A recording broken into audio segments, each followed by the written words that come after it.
আমরা চোখও আছে, আমিও আছি। এখন এখানে যদি ঘোর অন্ধকার হয়, আপনি আমাকে কি দেখতে পাবেন? পাবেন? দেখতে পাবেন? তাইলে আলোটা এটাও একটা প্রত্যয় না? আলোটার কারণে এটাও কারণ, আলোটাও একটা প্রত্যয়। আপনাকে আমি দেখার জন্য আলোটা আলো হয়ে সাহায্য করছে।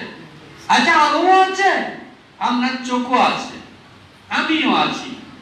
কিন্তু আপনি মারা গেলে মৃত অবস্থায় তো 6 ঘন্টা পর্যন্ত চোখ ভালো থাকে।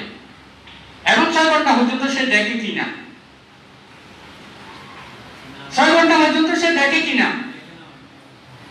কিন্তু এর কর্নিয়াটা একজন অন্ধ মানুষকে নিয়ে লাগাই দিলে সে তো দেখে। হ্যাঁ, তাইলে দেখো আমাদের চিত্তে, এই যে দেখো চিত্তের সাথে চোখের একটা সমন্বয় আছে।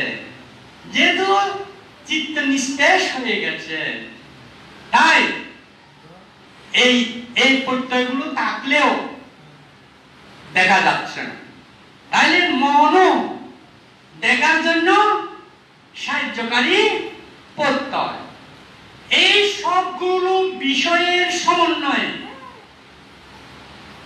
আমরা একটি মানুষকে দেখি বা একটি যে কোনো বিষয়কে দেখি। দেখার পর কুশল অকুশল উৎপন্ন করি। মনে করেন একটি পুরুষ বা একটি নারী, নারীটি খুব সুন্দরী বা পুরুষটিও সুন্দর একজন যুবক, নারীটি একজন সুন্দরী যুবতী। এখন একজন একজনকে দেখলো, দেখলে ভালো লাগবে কিনা? লাগবে কিনা? লাগবে, অবশ্যই লাগবে, তাই না? তাইলে এই যে লাগার পর একজন একজনকে পেতে চাইবে কিনা? চাইবে না? চাইবে। পেতে চাইতে হয়তো গিয়ে প্রেম প্রস্তাব দিতে পারে, না ভালোবাসার প্রস্তাব দিতে পারে, অথবা একজন দিতে পারে, একজন আবার একজনের ভালো নাও লাগতে পারে। দুজনের যে সবসময় ভালো লাগবে তো কথা নেই। একজনের ভালো লাগলো কিন্তু একজনের লাগলো না, সে গিয়ে ভালোবাসার প্রস্তাব দিল। আর এই কি করলো? মনে করেন মেয়েটি একটি থাপ্পড় দিল, তখন কেমন হবে? তখন কেমন লাগবে? তখন কিন্তু ভালোবাসা আর রইল না, তখন মনের মধ্যে ক্রোধের উৎপত্তি হলো। যে বস্তুটি ভালোবাসার পাত্র ছিল, প্রিয় বস্তু ছিল, আর তার একটা হাতের চড়ে বা তারপরে ভালোবাসা কেটে গিয়ে উৎপন্ন হলো কি? মনের মধ্যে ক্রোধের উদয় হলো। আর ক্রোধকে দমিত করতে না পারলে, হ্যাঁ, তোমার এই রূপকে আমি দেখে নেব, তোমার এই রূপকে আমি দেখে নেব। সে কি করলো? একেবারে এসিড নিয়ে এসে মেয়েটাকে মেরে দিল। তখন কি হলো? এবার মেয়েটার জীবনও অর্ধধ্বংস, আর ছেলেটার অবস্থা কি? যাবজ্জীবন অথবা ফাঁসি, না? তাহলে এটা কোত্থেকে আসলো? এই চোখের ভুল দৃষ্টির কারণে, ভুল দেখার কারণে। প্রথম যখন দেখেছিল সেই মেয়েটাকে, সে তখন যদি চিন্তা করতো, আরে এই চুলগুলো তো পচা, অসুচি, এই নখগুলো তো রং লাগানো কিছু, এগুলো কেটে যদি প্লেটে দেয় কিরকম লাগবে, আরে হাসি দিলে দাঁতগুলো যদি খুলে যদি আপনাকে প্লেটে করে দেওয়া হয় কেমন হবে? আর এর যদি দেহটাই ভালো লাগে পুরা, ত্বকটা যদি খুলে দেয়, চামড়াটা খুলে যদি এনে দেয়, কেমন হবে? এইভাবে যদি পুরো দেহটাকে সে ভাগ ভাগ করে দেখত, তার সেই সময় ভালোবাসা উৎপন্ন হতো? হতো? ভালোবাসা উৎপন্ন না হলে, প্রেম না আসলে তারপর খাওয়ার প্রশ্ন আসতো? তারপর খাওয়া না খেলে এসিড মারার প্রশ্ন আসতো? তাইলে একটার কারণে একটার সৃষ্টি। তাহলে এটা আমার ভুল দেখার কারণে, আমার চোখ দিয়ে যে ওই নারী রূপটি দেখেছিলাম, তাকে আমি যথার্থ রূপে দেখিনি, আমি তাকে ভুলভাবে দেখেছি। ভুলভাবে দেখেছি বলে তাকে ভালোবেসে ফেলেছি, আর ভালোবাসতে গিয়ে আজকে এতগুলো ঘটনার সৃষ্টি করে ফেলেছি। আমি যদি প্রথম দেখাতে তাকে যথার্থভাবে গ্রহণ করতাম, যথার্থভাবে দেখতাম, সঠিক করতে দেখতাম, এই যে এই দেহটা পচা, অসুচি, অনিত্যধর্মী, ক্ষয়ধর্মী, এগুলো আমার নয়, এগুলো থাকে না, এগুলো জড়াগ্রস্ততা হয়ে যায়, বিকারগ্রস্ততা হয়ে যায়, এটা রোগাগ্রস্ত হয়ে যায়, এগুলো থাকে না। এটা যদি আমি এই প্রথম দেখার সাথে সাথে চিন্তা করি, আর এগুলো আমাদের চিত্ত সেভ করে রাখে, শুধু ঘটনা বাইরে ঘটলো তাই নয়, আমাদের মনোজগৎটাকে কলুষিত করে ফেলল। এটা করতে গিয়ে বারবার ভুল বিষয় সেভ করছি, আর ওই ভুল ধারণাকে সত্য মনে করে ফেলছি। আর সত্যটা মনে আসার সুযোগ কোথায় রইল? আমি কোটিপতি হলে সুখী হব,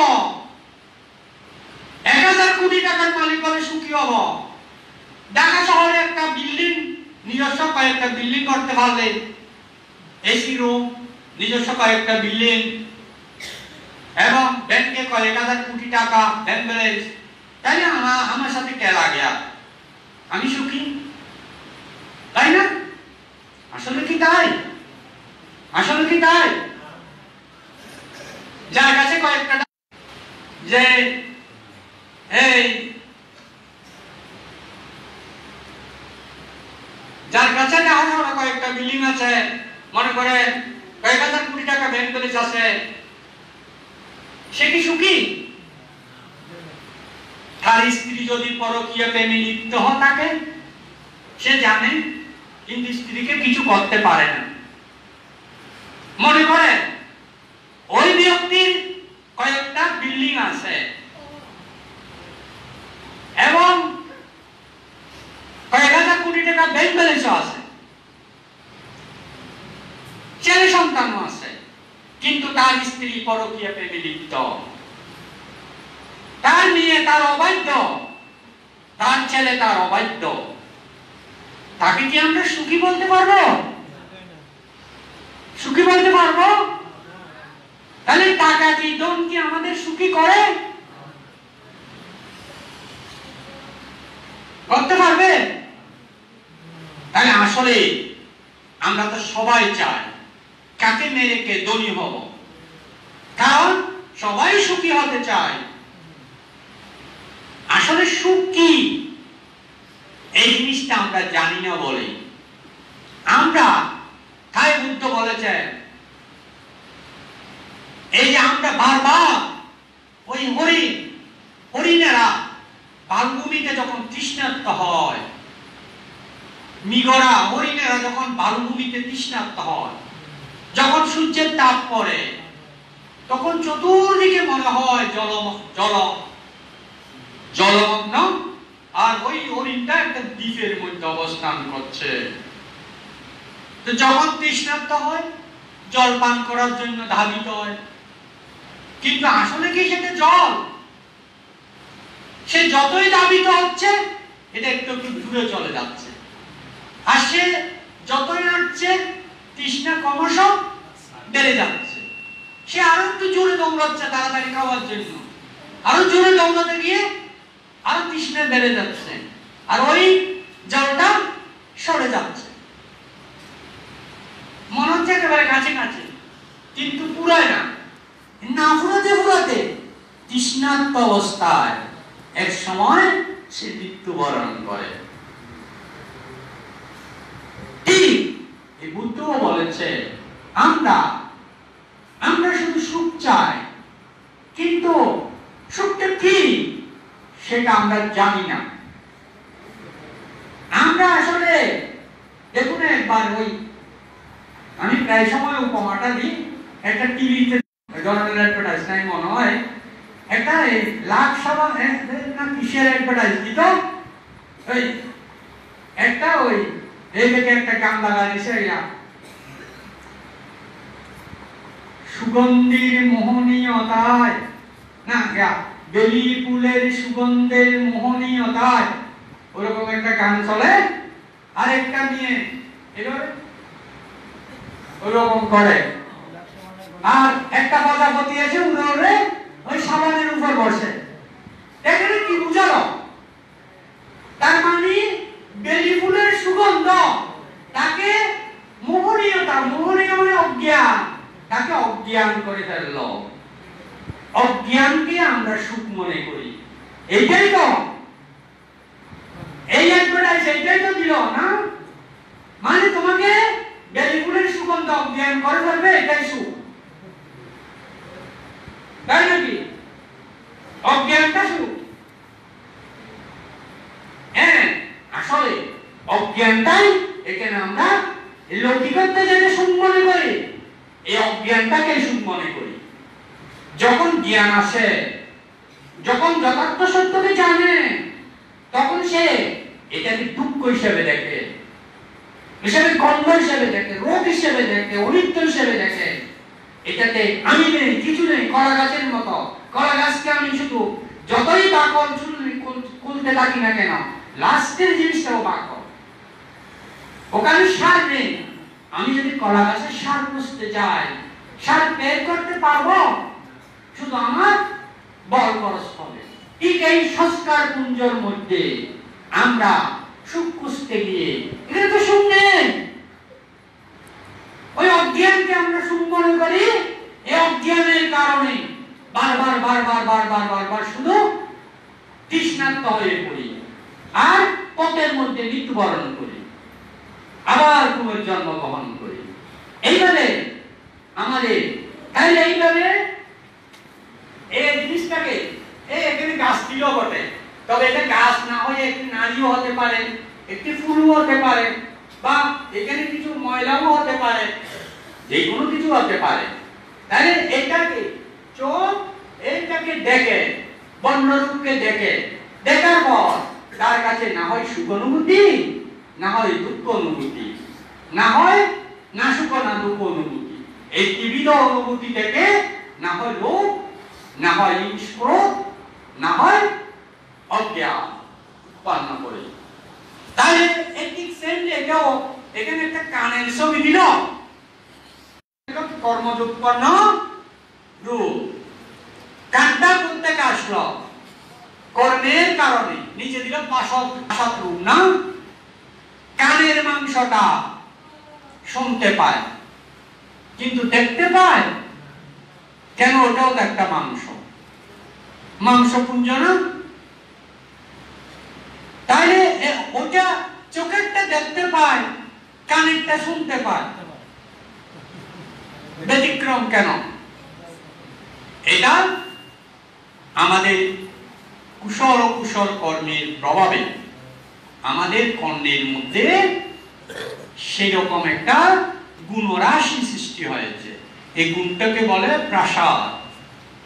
আর এই কানটা আছে বলে আমি শব্দ শুনি, কানটা আছে বলে শব্দ শুনি, শুধু কানের দ্বারাই শুনি না। কানটা প্রধান ইন্দ্রিয় দ্বার,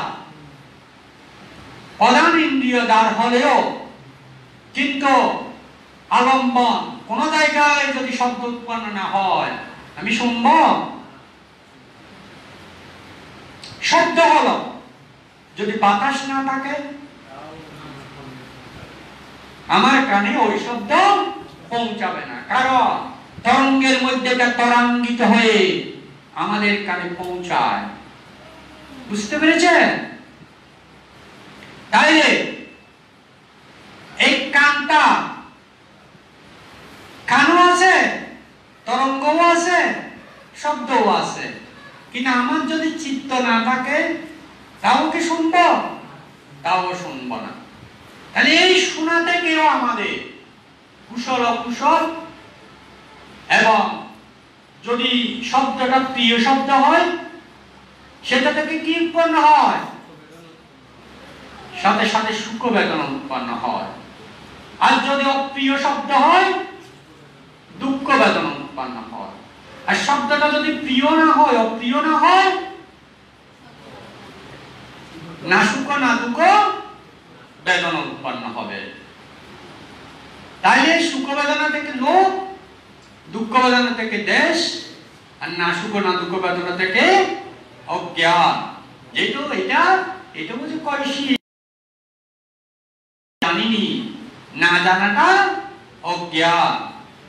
এইভাবে সর্বক্ষণ আমরা লোভ, না হয় দেশ, না হয় অজ্ঞান সৃষ্টি করেই চলেছি।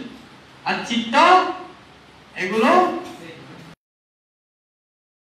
ঠিক নাকের ক্ষেত্রেও সেমলি গন্ধের সাথে সমন্বিত। নাকের মাংসটা প্রসাদের সাথে গন্ধের সমন্বয় হয়ে এই বিষয়টা সৃষ্টি হয়। জিহ্বার সাথে রসের, দেখুন জিহ্বার সাথে সাতটা খাদ্যটা না, মনে করেন আমি মাছ কাটছি, মাছটা টাচিং হচ্ছে বলে নয়, ওখান থেকে যে স্বাদ মাছটা গ্রহণ করে কে? জিহ্বা গ্রহণ করে চিত্তের মধ্যে সেভ করে রাখে সংস্কার হিসাবে। তাই আমরা এটা মাছের স্বাদ, এটা মাংসের স্বাদ, এটা মুরগির মাংসের স্বাদ, এটা ছাগলের মাংসের স্বাদ। জিহ্বার ভিতরে গেলে স্বাদটা থাকে, বাইরে জিহ্বার বাইরে থাকতেও থাকে না, ভিতরে গেলেও থাকে না। শুধু যতক্ষণ জিহ্বার মধ্যে থাকে ততক্ষণ স্বাদটা আমরা অনুভব করতে পারি। এই স্বাদটা এইভাবে সেভ করে রাখে, সংজ্ঞায়িত করে রাখে। এটা মাছের স্বাদ, এটা মাংসের স্বাদ, এটা ডাইলের স্বাদ, এগুলো সেভ করে রাখে।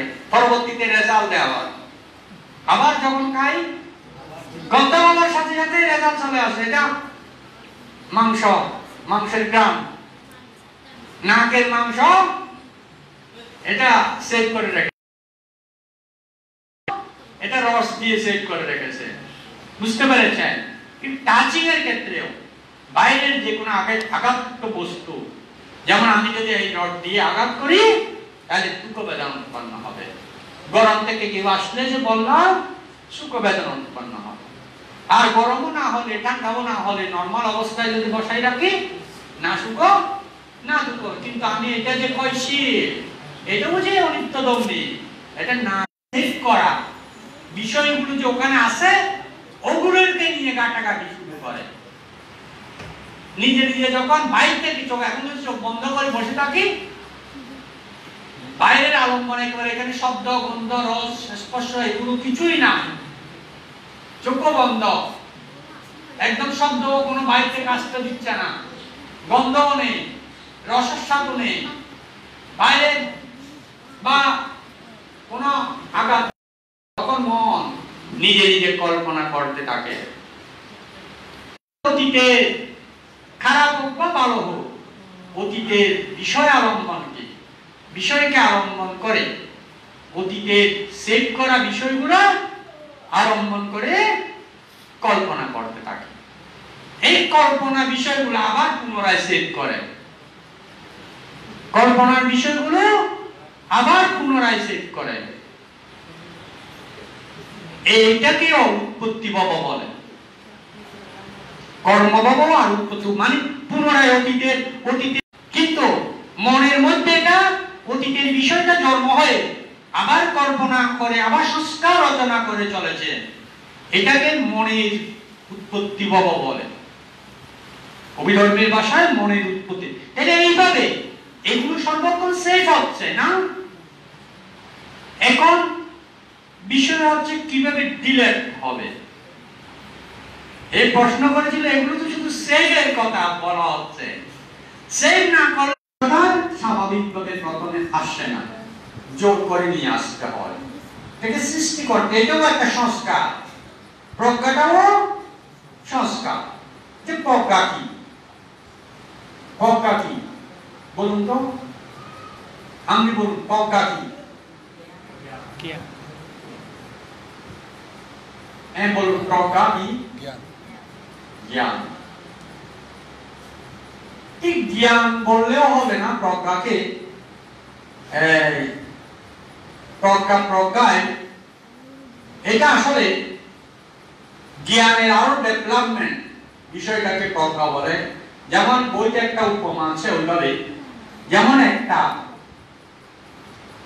শিশু, তাকে যদি একটা মুদ্রা দেওয়া হয়, সে মুদ্রাটা চিনে কিন্তু কয় টাকার নোট জানে না। তার বাবাকে বলে, বাবা টাকা দাও, আর সে এতটুকু জানে টাকাটা নিয়ে দোকানদার যেটা চাই সেটা দিবে, এতটুকু জানে। সেটা কি জ্ঞান নয়? সেটাও তো জ্ঞান, তাই না? এটাকে বলে প্রাথমিক জ্ঞান, সংজ্ঞানন জ্ঞান। তার মানে তার টাকা সংজ্ঞা, সে টাকা কষতে জানে। তাকে যদি টাকা না দিয়ে একটা কাগজ ধরাই দে, বাবা নেবে? কাগজটা নেবে? নেবে না, কারণ সে টাকা চেনে। কিভাবে? তার কাছে টাকা সংজ্ঞা সৃষ্টি হয়েছে, সে টাকা চেনে। কিন্তু কত টাকার নোট, কত টাকার বাজার করবে আর কত টাকা ফেরত আনতে ওটা জানে না। কিন্তু দ্বিতীয় ব্যক্তি ধরেন টাকাও চিনে, কয় টাকার নোট সেটাও জানে, আবার কয় টাকার বাজার করবে, কয় টাকা ফেরত নেবে সেটাও জানে। ওই শিশুর জ্ঞান আর দ্বিতীয় ব্যক্তির জ্ঞান কি সমান? ডিফারেন্স আছে না? আচ্ছা, আরেকজন লোক, একজন কেমিস্ট, একজন কেমিস্টে যদি আমরা ওই মুদ্রাটা নিয়ে দিই, কেমিস্ট প্রথম জ্ঞান রয়েছে, দ্বিতীয় জ্ঞানও রয়েছে, কিন্তু কেমিস্ট ইচ্ছা করলে ওই টাকাটাকে কেমিক্যাল দিয়ে ভেঙে এখানে কি পরিমাণ স্বর্ণ, কি পরিমাণ রূপা, বা কি পরিমাণ কি ধাতু দিয়ে, কি ধাতু দিয়ে এই মুদ্রাটা তৈরি করা হয়েছে, ধাতু বেঁধে বিভাজন করে দিতে পারে না? পারে না? ধাতু বেঁধে যখন বিভাজন করে দেয়, তখন আর টাকাটাকে ওটাতে, টাকাটাকে তখন ওইটা স্বর্ণ, ওইটা রূপ, ওইটা অন্যান্য ধাতুতে পরিণত হয় না? টাকা সংজ্ঞা থাকে না। তখন টাকা সংজ্ঞা যখন না থাকে, টাকার আসক্তি থাকে, তাও থাকে না। এইটাকে বলে বিভাজনীয় জ্ঞান। এই বিভাজনীয় জ্ঞানকে বলে প্রজ্ঞা। ঠিক যারা এই দেহ এবং মনকে ওইভাবে ভাবনা করার সময় বিভাজন করে নিতে পারে, এই রূপ, তাহলে রূপের মধ্যে যে চারি ধাতুর সমষ্টি বা অসুচি পদার্থের সমষ্টি, আর এই মনোগতম চিত্তের মধ্যে চারি স্কন্ধ, বেদনা, সংজ্ঞা, সংস্কার, বিজ্ঞান, এগুলো কোনটাতে আমি নেই, এটাতেও আমি নেই, ওটাতেও আমি নেই। এটুকু সংস্কারের পুঞ্জ রাশি মাত্র। এই দুইয়ের সমন্বয়ে অসুচি এবং সংস্কারের পুঞ্জে মিলিত হয়ে সংস্কার রচনা করে দীর্ঘকাল জন্মান্তর গ্রহণ করাচ্ছে। এইভাবে যখন বিভাজনীয় জ্ঞান প্রজ্ঞা উৎপন্ন হয়, এইভাবে দেখলে সংস্কার হতে পারবে। এইভাবে যখন বিভাজনীয় ভাবে দেখবে, সংস্কার হতে পারে? পারবে?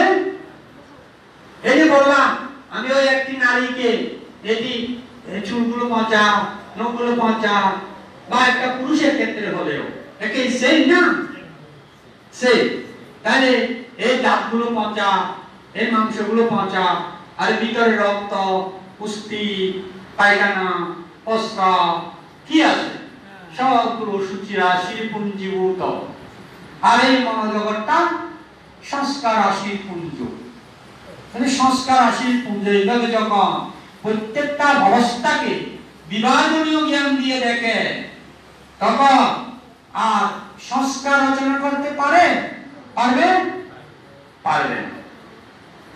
তাই এই বিষয়টা আসলে এইভাবে দেখলে তখন ডিলেট হয়ে যায়, একটা ডিলেট করতে হয় না। যখন ওইভাবে অনাত্ম দৃষ্টিতে মানে সাক্কায়া দিকটি যখন ধ্বংস হয়ে যায়, এইভাবে ক্রিয়া করলে তো সাক্কায়া দিকটি আর কাজ করতে পারে না। সাক্কায়া দিকটি কাজ করতে না পারলে বিশ্বে পারবে? সন্দেহ আসবে। সন্দেহ যদি না আসে, শিলব্রত পরামর্শ কি? ভুল পথে মুক্তি রাস্তা খোঁজা। যেমন কেউ একেবারে রোদে গিয়ে বসে রইল, সে চিন্তা করছে আমি এই রোদে বসে থাকলে দুঃখমুক্ত হয়ে যাবে। আবার কেউ বৃষ্টিতে ভিজে ভিজে বসে আছে। আবার কেউ ধরেন বুদ্ধ সমাজে দেখা যায় কিছু কিছু ঋষিরা এরা মুক্তি রাস্তা মনে করত। যখন তীব্র শীত পড়ত তখন তারা গিয়ে পানিতে ডুব দিত, এটা মনে করতে এইভাবে তারা দুঃখ মুক্ত হবে। আবার কণ্টক আসনে খাটা আসনে মানে চতুর্পাশে কাঁটা দিয়ে শুধু যতটুকু বসবে, যে ওই জায়গাটা খালি রেখে চতুর্পাশে কাঁটা দিয়ে বসে থাকতো, একটু নড়াচড়া করলেও কাঁটা উঠবে। ওইভাবে ওইটা ওকে ব্রত হিসেবে নিত, মনে করতো এইভাবে দুঃখ মুক্তি হবে। আবার কিছু কিছু যেমন এখনো আছে এই যে কিছু ঋষি যারা উলঙ্গ থাকে, মানে আমি একেবারে আমার পরনের বস্ত্রটাও ত্যাগ করে ফেললাম, ত্যাগ করতে করতে করতে করতে কাপড়টাও ত্যাগ করে উলঙ্গ থাকে। উলঙ্গ সন্ন্যাসী এখনো ভারতে আছে। হ্যাঁ, এরা মনে করে। আর কিছু কিছু সন্ন্যাসী আছে দেখো, এরা প্রব্রজ্য নিলে এদের লিঙ্গটা কেটে ফেলে। প্রব্রজ্য যখন ঋষি প্রব্রজ্য লিঙ্গটা কেটে ফেলে, এরা মনে করে। আবার কিছু কিছু ঋষি আছে এরা জিহ্বাতে ডিল করে একটা, আর লিঙ্গের মধ্যে ডিল করে জিহ্বা এবং লিঙ্গের মধ্যে রশি বেঁধে গিট্টা দিয়ে রাখে। এরা মনে করে যে এই জিহ্বার কারণে আর লিঙ্গের কারণে এত দুঃখ সৃষ্টি হয়, এই দুটাকে বন্ধ করে রাখলে সব শেষ। ওইভাবে গিট্টা দিয়ে রেখে দেয়। তাইলে এইগুলোকে বলে এরাও তো মুক্তির জন্য করছে, আমাদের চেয়ে বেশি কষ্ট করতেছে এরা, কিন্তু মুক্তির জন্য তো করতেছে না। এইগুলোকে বলে শিলব্রত পরামর্শ, মানে ভুল পথে মুক্তির রাস্তা খোঁজা, যেটা সিদ্ধার্থ গৌতম 6 বছর করেছিল। সিদ্ধার্থ বুদ্ধত্ব লাভের পর বলেছিল আমি এই 6 বছর পর্যন্ত যা করেছি তা আসলে দুঃখ মুক্তির পথ নয়। আমি ঋষিদের সাথে এরকম করেছিলাম বিভিন্ন, এগুলো দুঃখ মুক্তির পথ নয়। আমি পরবর্তীতে মধ্য প্রতিপদা এসে আমি মুক্ত হয়েছি, বুদ্ধ হয়েছি। তাইলে এইটা শিলব্রত পরামর্শ। যে রাস্তাটা চিনবে সংস্কার রাশি কিভাবে উৎপন্ন হচ্ছে আর কিভাবে ধ্বংস করা যায়, এই জিনিসটা জানবে, সে ভুল পথে যাবে। যদি ভুল পথে না যায় তাহলে তো ত্রিবিধ সংযোজন এমনিতে ধ্বংস হয়ে যাচ্ছে, আর 3টা সংযোজন ধ্বংস হলে তো সোতাপন্ন। জিনিসটা বুঝতে পেরেছেন? জিনিসটা উৎপত্তি কিভাবে হচ্ছে আর ধ্বংসটা কিভাবে করা যায়। আর ভুল পথে না গেলে এই 3টা সংযোজন যদি বিচ্ছিন্ন হয় এটাকে সোতাপন্ন। এটা যখন আপনি চিত্ত দিয়ে অনুভব করবেন, ধ্যানের মাধ্যমে অনুভব করবেন, এটা পরিয়ত্তি প্রতিপত্তি প্রতিভেদ। আমি আপনাদেরকে পরিয়ত্তি ভাবে আলোচনা করছি।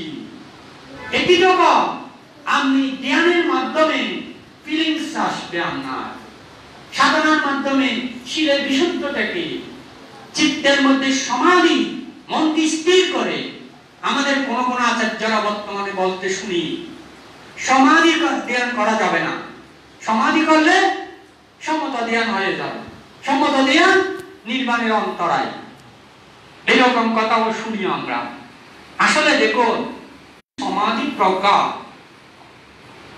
শিল ছাড়া সমাধি উৎপন্ন হয় না। সমাধি ছাড়া প্রজ্ঞার অস্তিত্ব হবে না কোনোদিন। তাই শিল রাখবে, সমাধি উৎপন্ন করতে হবে। সমাধি অবস্থায় যখন আপনি এই বিভাজনীয় জ্ঞান দিয়ে এই সংস্কার পুঞ্জকে দেখবেন, তখন এই ত্রিবিধ সংযোজন চিহ্ন হয়ে যাবে। বুঝতে পেরেছেন? কিন্তু বিক্ষিপ্ত চিত্তে হবে না। তাই বুদ্ধ বলেছেন, বিক্ষিপ্ত চিত্তানা কাকো সম্মাদাম্মানা পশ্চাতি। তার মানে বিক্ষিপ্ত চিত্তে তুমি যথার্থ সত্যকে দর্শন করতে পারবে না। না পশ্চাতি অর্থ, পশ্চাতি অর্থ দেখা। না পশ্চাতি মানে না দেখা। তুমি দেখতে পারবে না, সত্যকে জানতে পারবে না, দেখতে পারবে না। তাই সমাহিত হতে হবে। আর শিল যদি বিশুদ্ধ না হয়, চিত্ত কোনোদিন সমাহিত হবে না। চিত্ত সমাহিত না হলে প্রজ্ঞা যথার্থ সত্যকে দর্শন করা যাবে না। সত্যকে দর্শন না করে কেউ মুক্তি হতে কোনোদিন পারবে না। এটাই হচ্ছে আমাদের বিষয়। অবশ্য আমাদের এই যে বিবেচনা আচার্য এই মঞ্জু আছেন, উনি আপনাদের সুন্দরভাবে এগুলো আরো বুঝিয়ে দেবেন। আমি আসলে অল্প সময়ের মধ্যে কিছুটা আলোচনা করেছি। আর আমাদের উপাসক চ্যুতি চিত্তের কথা একটি প্রশ্ন করেছিল। চ্যুতি চিত্তটা কি বা কিভাবে হয়? সংস্কার পুঞ্জের মধ্যে যদি কিছুই না থাকে, আসলে তো এই সংস্কার গুলো থেকেই তো বিজ্ঞানের উৎপত্তি। বুঝতে পারছেন? এখান থেকে আলাদা কিছু চায় না। দেখুন এখানে এই দুইটা, আচ্ছা শোনেন, আমাদের একটা ববাঙ্গ চিত্ত বলে। ববাঙ্গ চিত্তটা হচ্ছে আমাদের গত জন্মের সংস্কার পুঞ্জটা, আমাদের মায়ের গর্ভে যে চিত্তে প্রথম চিত্ত, এই প্রথম চিত্তটাকে দেখুন চ্যুতি চিত্ত বলে। যে এদিক থেকে চ্যুত হয়েছে বলে সেই অর্থে চ্যুতি। আর প্রতিসন্ধি মানে ওখানে ওই যে অসুচি রাশিতে যখন এটা স্পর্শ হলো, তখন এটাকে বলে প্রতিসন্ধি। আর এটা যখন স্থায়িত্ব রূপ নিল, তার মানে আবার কিছুক্ষণ স্থির থেকে আবার যখন পুনরায় সংস্কার করতে শুরু করলো, তখন এটাকে বলে ববাঙ্গ চিত্ত। এই ববাঙ্গ চিত্তকে আপনাকে নিয়ন্ত্রণ করবে। কিন্তু এই নিয়ন্ত্রণ অবস্থায় আবার অসংখ্য সংস্কারের সৃষ্টি করবে। কিন্তু আবার যখন মারা যাবে, ওই ববাঙ্গ চিত্ত যাবে না। এখান থেকে অসংখ্য সংস্কার থেকে একটি আবার নতুন ববাঙ্গ হয়ে একটি সংস্কার আবার নতুন ববাঙ্গ হয়ে উৎপন্ন হবে। এটি ধ্বংস হয়ে যাবে, মরে যাবে।